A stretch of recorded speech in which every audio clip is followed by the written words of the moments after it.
Hai semuanya, selamat datang di podcast Opini bareng saya, Malva Dewi Lutfiah. Di sini kita akan ngobrol tentang isu yang lagi ramai diperbincangkan di Indonesia, yaitu tentang revisi Undang-Undang TNI. Nah, di sini kita akan membahas dari sisi mahasiswa yang cinta demokrasi. Jadi, pemerintahan dan DPR belakangan ini sedang membahas tentang revisi Undang-Undang TNI. Nah, yang jadi sorotan utamanya adalah ada beberapa pasal yang dianggap bisa bikin militer makin terlibat di ranahnya sipil. Seperti pasal yang memungkinkan prajurit aktif bisa menduduki jabatan sipil tanpa harus pensiun terlebih dahulu. Nah, menurut kalian gimana nih? Kalau menurut saya pribadi, ini sangat mengkhawatirkan. Kenapa? Karena kita sudah belajar dari sejarah, khususnya pada zaman Orde Baru, di mana militer memegang peranan besar, bukan hanya pertahanan, tetapi juga di dunia politik, ekonomi, bahkan pemerintahan. Nah, pada reformasi tahun 1998 itu muncul sebagai respon dari kekuasaan yang terlalu tersentralisasi, termasuk dominasi militer di banyaknya sektor. Sejak saat itu, semangatnya adalah memisahkan militer dan ranahnya sipil, memperkuat demokrasi, dan mengedepankan supremasi sipil. Menurut laporan dari Inprasial 2023, ada setidaknya 25 posisi sipil yang bisa diisi oleh prajurit aktif jika RUU ini disahkan. Beberapanya diantaranya mencakup posisi di kementerian, BUMN, bahkan lembaga independen seperti KPU dan Bawaslu.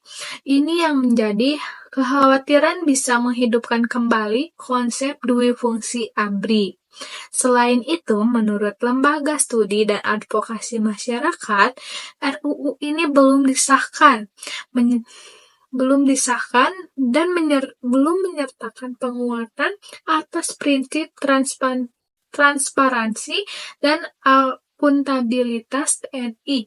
Hal-hal penting seperti pengawasan anggaran militer serta keterlibatan TNI dalam pelanggaran HAM masa lalu juga belum disentuh. Banyak pakar seperti Prof. Saldi Isra, Wakil Ketua Mahkamah Konstitusi, juga mengingatkan bahwa pentingnya menjaga prinsip pemisahan kekuasaan.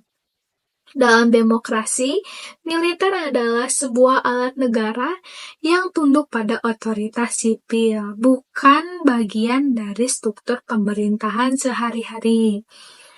Saya juga sempat baca dari beberapa opini, yaitu dari penelitian CISI yang mengatakan bahwa kalau draft RUU ini tetap dipaksakan tanpa revisi, maka akan menciptakan ketimpangan sipil dan militer yang berbahaya untuk masa depan demokrasi kita ke depannya.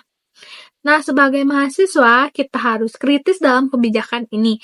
RUU TNI bukan hanya soal militer, tetapi juga soal arah bangsa ini ke depannya.